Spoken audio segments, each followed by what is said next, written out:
एक बड़ी खबर, जाट नेताओं का डेलीगेशन केजरीवाल से मिलेगा। अब से थोड़ी देर के बाद आम आदमी पार्टी के संयोजक अरविंद केजरीवाल से ये मुलाकात होगी। जाट आरक्षण का मुद्दा उठा चुके हैं अरविंद केजरीवाल। केजरीवाल ने जाटों को आरक्षण देने की बाकायदा मांग भी की थी।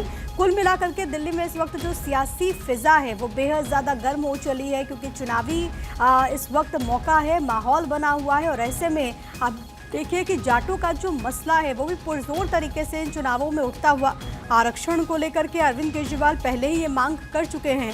दरअसल अगर दिल्ली के वोटर्स की बात करें तो बड़ी संख्या में जाट वोटर्स भी हैं। दिल्ली के कई सीटों पर इनकी निर्णायक भूमिका है और ऐसे में अरविंद केजरीवाल कहीं ना कहीं इस पूरे मुद्दे के जरिए कोशिश यही कर रहे हैं कि जाट वोटर्स को अपने पक्ष में किया जा सके। और इसी को लेकर के अरविंद केजरीवाल से ये जो जाट नेता हैं उनकी मुलाकात होने वाली। अब से थोड़ी देर के बाद देखना बहुत दिलचस्प होगा कि आखिरकार ये तस्वीरें किस तरीके से आती है और कितना फायदा चुनाव के इस दौर में देखने को मिलता है आम आदमी पार्टी को। 5 फरवरी को दिल्ली में वोटिंग होने वाली है, 8 फरवरी को आएंगे नतीजे। आपको याद होगा कि बाकायदा इस मुद्दे को लेकर के अरविंद केजरीवाल पहले ही इस पूरे मसले को उठा चुके हैं। बाकायदा बीजेपी पर हमला भी बोल चुके हैं और उन्होंने कहा है कि इसको लेकर के अभी तक उधर से कोई ठोस कदम नहीं उठाया गया है।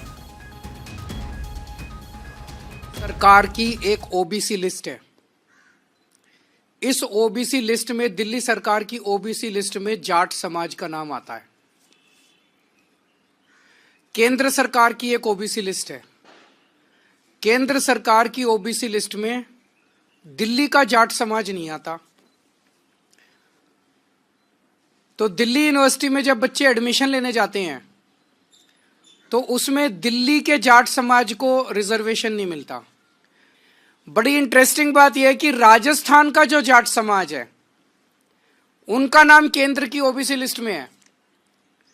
तो दिल्ली यूनिवर्सिटी में जब एडमिशन लेने जाते हैं तो राजस्थान के जाट समाज को रिजर्वेशन मिलता है दिल्ली के कॉलेज में, दिल्ली के जाट समाज को दिल्ली के कॉलेज में रिजर्वेशन नहीं मिलता। ये तो हमारे पूरे दिल्ली के जाट समाज के भाइयों के साथ, बहनों के साथ बहुत बड़ा अन्याय है।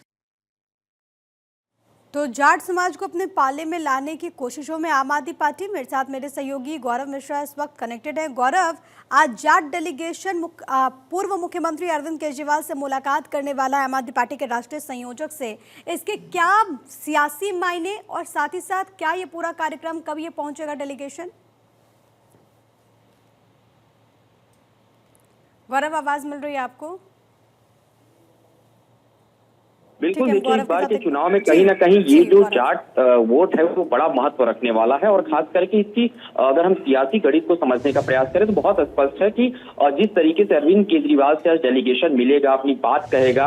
और सबसे बड़ी बात यह है कि दिल्ली में लगभग 10% का जो एक हिस्सा है जाट वोटर्स का, उनकी एक संख्या है 10% मानी जाती है, जो उनकी अपनी एक संख्या है।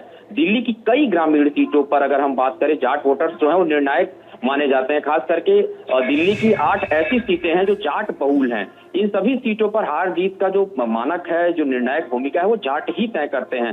जाट बहुल 8 सीटों में से 5 अभी भी आम आदमी पार्टी के कब्जे में है, यानी कि आम आदमी पार्टी लगातार वहां अपने वर्चस्व में रही है। वहीं 3 सीटें अभी भी भारतीय जनता पार्टी जो जीती थी 3 सीटें। तो कहीं ना कहीं अब इस पूरे मसले पर हम देखें तो इसमें खास करके जो जाट हैं वो बार बार इस बात को कह रहे हैं कि केंद्र सरकार से उनकी जो अपील है, जो जाट का एक बड़ा वोट बैंक है, उसमें जो बिखराव देखने को मिल रहा है, तो सरकार उनको भी आरक्षण जो देने की बात की जा रही है। इसके अलावा अरविंद केजरीवाल से जब वो आज मिलेंगे तो इस तरीके का एक सियासी तस्वीर भी बन के आएगी और दिल्ली के अंदर अपनी एक निर्णायक भूमिका को भी जो जाट समुदाय वो दिखाते हुए नजर आ रहा है। हालांकि जिस तरीके से केंद्र सरकार की ओबीसी लिस्ट में शामिल करने की मांग बार बार रही थी, अरविंद केजरीवाल ने भी बीते दिनों हमला बोला था। फिलहाल के लिए गौरव, बहुत धन्यवाद आपका तमाम बातचीत और जानकारी हम तक पहुंचाने के लिए।